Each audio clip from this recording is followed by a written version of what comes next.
Hi everyone, so in today's video I am going to be talking about the top 5 financial modeling courses in Indonesia. So the first institute in my list is IIM Skills. Now this is a very good and very reputed institute to learn financial modeling from.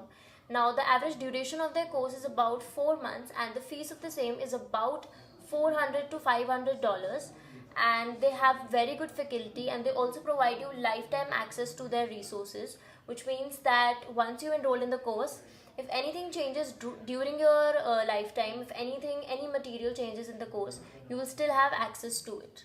The second institute in my list is IMS Pro. Now this is also a very good and very reputed institute to learn financial modeling from, and the fees of the same is about $350 to $600, and the average duration of their course is about 3 to 4 months.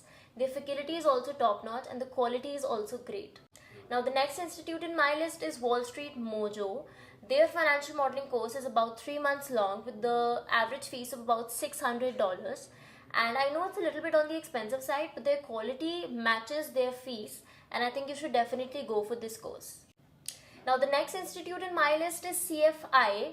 Now this is a self-study financial modeling course. There is no live and interactive class in this, and they have a paid course of about $500, which you can finish in about 6 months. And the only downside of this course is, since it's self-study, it won't provide you with doubt solving sessions and you won't be able to solve your doubts in real time.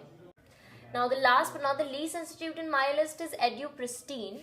Now this is a very prestigious and very renowned institute to learn financial modeling from, and the duration of their course is about 3 to 4 months, along with the fees of about $400 to $600, depending on which kind of mode you choose and which level of classes you choose.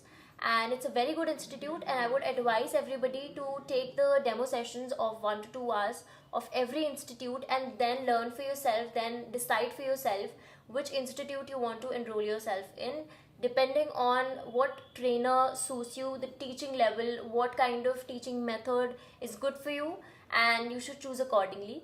And that's it for today's video. I will see you in the next video with more such informative content. Till then, don't forget to like, share, comment and subscribe, and I will see you in the next video. Till then, bye bye.